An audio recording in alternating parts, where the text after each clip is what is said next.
Hello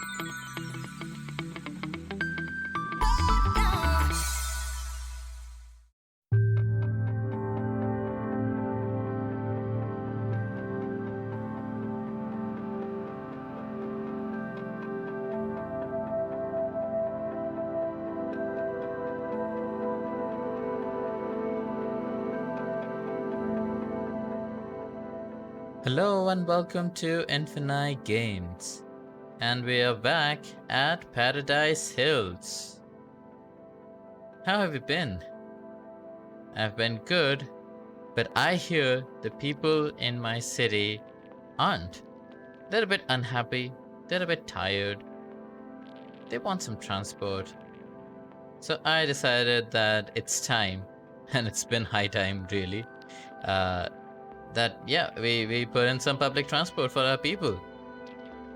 So in the last episode, we were talking about, making your city feel more complete. Well, a big part of that step is to actually make sure that you have taxis, buses, trains, maybe even metros, maybe some trams, all sorts of public transport running, because if one thing makes a city look busy, it's the people, and the other thing is transport, because people need to move. And I have been noticing this in my city, and I don't exactly know why that is. It could be something to do with the fact that I have the Green Cities DLC, but I haven't enabled that. I haven't enabled any Green Cities specific policies in my city, but I see that a lot of people, even if they're traveling pretty long distances, tend to want to walk.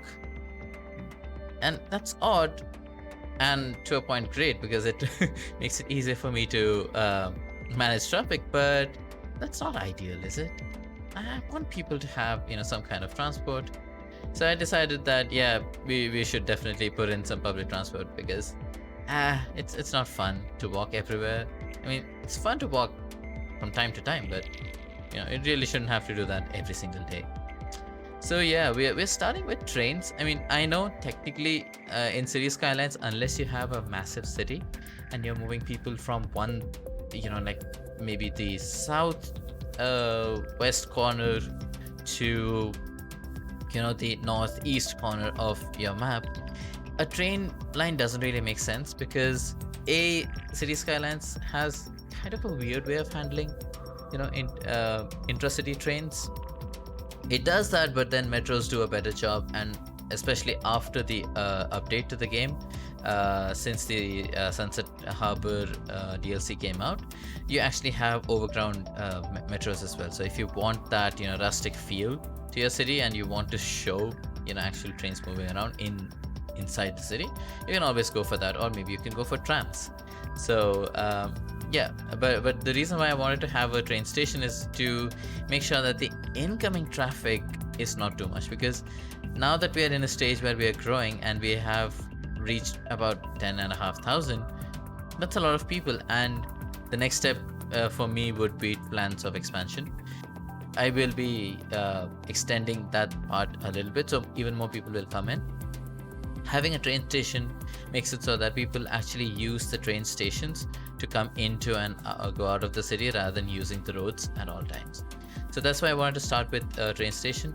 And also, train station is one of those things that can be heavily detailed, and it needs a big area. You can put in a lot of effort. As you saw me, I don't use any assets from the Steam Workshop. At least I'm not doing that for this series. So I'm having to use all the vanilla assets, which I'm not gonna lie, train stations are not the most difficult thing to make look good. They're not the most difficult thing to sort of make it look good, make it look real, make it look filled, so to speak. So it's not the most difficult thing to do. You just have to put in a lot of time and a lot of effort to make it look like there's a train yard and stuff like that. I also built the abandoned one, so that kind of gave me an idea of what I wanted to do. And this is kind of basic. I didn't do too much in it. I have other cities where I've actually spent a lot of time sort of building railway stations.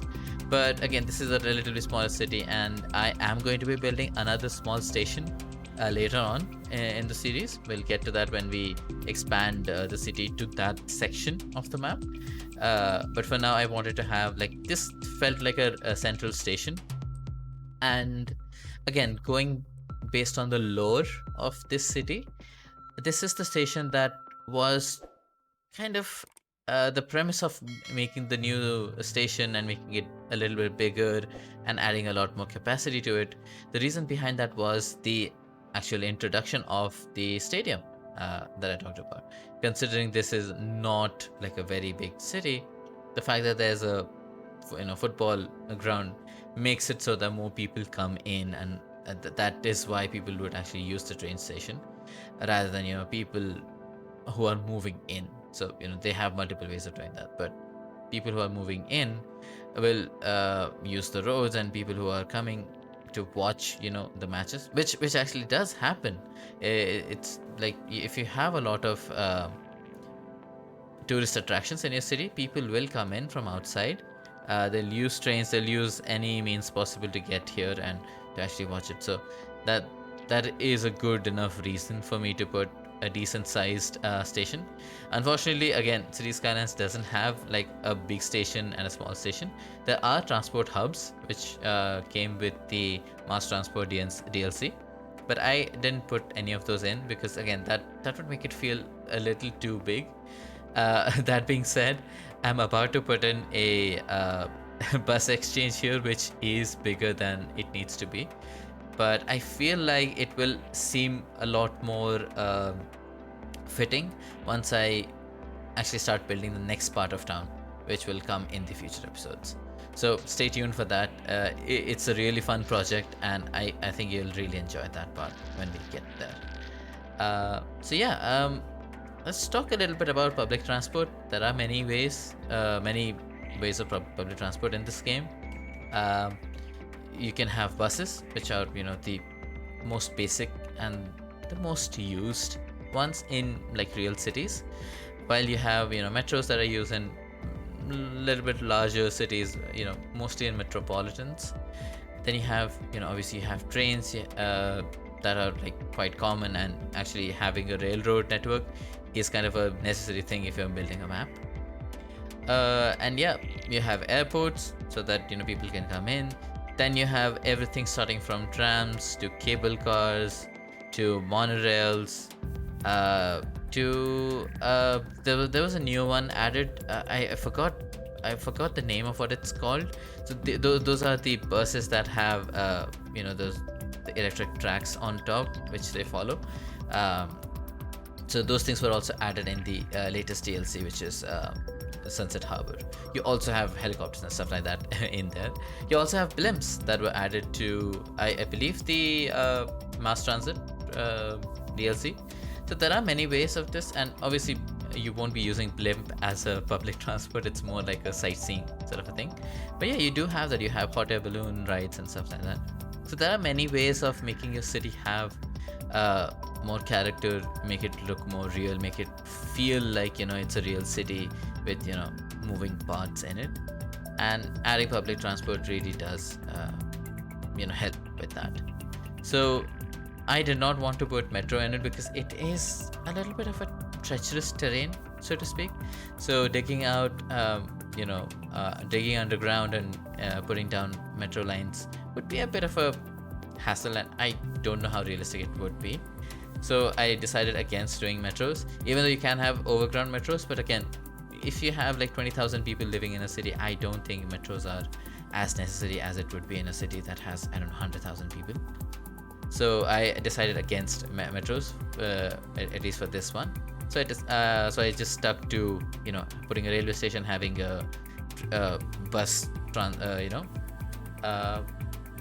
what would that be called, a bus exchange, so that people can actually get out of the trains, take the bus, and directly enter the city. And the bus routes will be specified, and they'll go to specific places. And I'm gonna be in a while, once I'm done with creating the bus exchange, I will go in and put in 3 bus routes, one for the residential area. So currently my idea is to use buses only to help people get from the station to the city, and then inside the city there are overlapping bus stops.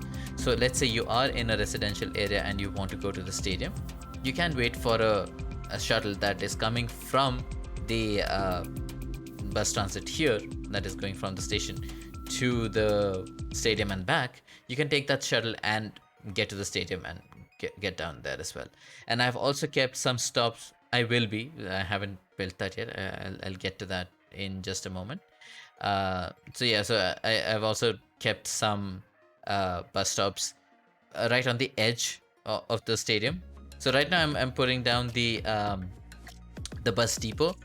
Uh, when I put it down, I forgot that I had collision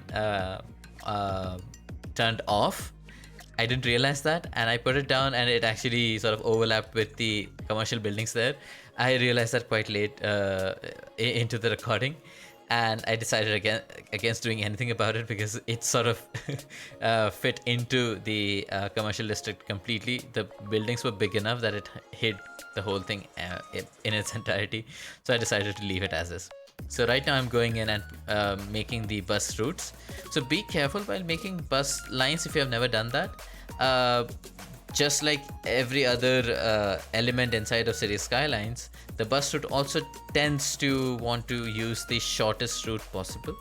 So if you want the bus to follow a specific route, make sure that you hover over that road. You don't have to put in a stop, which is what I used to think was the case, but no, you don't have to put in a stop. Just make sure that you hover over that road so that the bus route that is getting drawn, the blue lines here, they sort of get drawn over it, and then when you eventually stop and put a bus stop in there, it follows that area, that road that you've hovered over. So that's what I did. I created 3 loops that sort of overlap with each other. So not only would it be for people who are coming right from the station and back, it'll also allow other people to get in at certain bus stops. Another thing to note here is that whenever you put in a line, based on how long that line is, the number of vehicles on that line would change. So if you have a really short loop, for example, in maybe 5 city blocks or something like that, you won't get this a lot of buses. So if you actually want it to be full of buses, you might have to go in and make those changes later on. In my case, even though the route was big, I didn't want too many buses to go around, so I had to go in and manually reduce it. And then I color coded them so I know which bus routes are where. So once I expand my city, I can actually add more stops if I wanted, and it'll be easier for me to manage. So once that was taken care of, I just decided to detail the train line a little bit so that I can use that for nice cinematics later on. I don't do too much of it in here because we don't have too many stations built in. So a train journey won't be as appealing. You won't really see much of the city because it sort of goes behind the city. You don't see too much of it. But again, as a part of making your city look closer to reality, it's a generally a good practice to go in and add some details like railings and stuff like that, because you don't have any of it. People can just walk onto the railway lines, which might feel a little bit odd. So that's what I'm doing. I'm just barricading the railway lines where people would actually be around it. And yeah, just adding some details, adding some fences, adding some trees to the bus stop, because the bus stop again does not have any trees or anything like that. And considering I painted it with concrete rather than putting in trees, I went in and put some flower pots and some fancy potted trees so that it looks like it was man-made and was done specifically for beautification.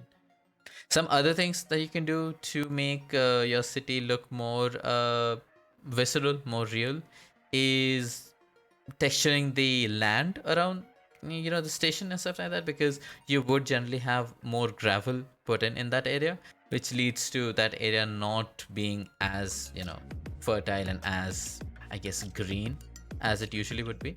So it might be a good idea to, paint in some resources, like something like ore or oil would do. Oil actually works great, but because in this map oil is used to make snow on the top of the mountains, I couldn't use that. I had to go with the ore, and the ores actually have flowers around the outside, so it looks actually, if by managing that strategically, it looks like flowers were planted around the railway station and the bus stop. So it actually gave a really nice sort of detail and a vibe to this area altogether. But yeah, that's all I did in terms of public transport at the moment, because if I put in too much public transport, it actually sort of kills the public transport. Essentially, you don't get too many people coming in and using them, and then you have just a lot of traffic and a lot of vehicles just running empty. And if you're trying to make your city feel more realistic, it would be a little bit odd. But yeah, that's about it when it comes to what I did in terms of public transport. As you can see, I put some bus stops near the stadium, but rather than putting it right next to the stadium, or the road in front of the stadium, I decided to put it in like some small crevices, so that it's outside of the way of traffic, because I haven't put in any bus lane specific roads, which means that it feels it's gonna cause traffic issues later on. So in order to avoid that, that's what I did with the bus stops. But yeah, that's about it for today's episode. I'll leave it here. And moving into the next episode, I'm not entirely sure what I'll be doing. I might go for expansion of the city. But yeah, let me know if there's anything else you'd like to see me tackle before I start expanding the city. Then I'll probably tackle that first before I get into something else. But yeah, that's going to be it for today's episode. I hope you enjoyed. If you have any suggestions, any comments, anything you want to tell me, anything you want me to know, leave them down in the comments below. And yeah, do subscribe and watch my streams if you can. Right now I've mostly been streaming Minecraft, but I do have a plan for Skylines as well. So if you don't want to miss out any of the building processes inside the city, then yeah, do follow me on Twitch, and I stream every weekend, at least once. If I have the time, then I'll do that twice as well. But yeah, that's gonna be it for today. I'll see you in the next episode. Bye.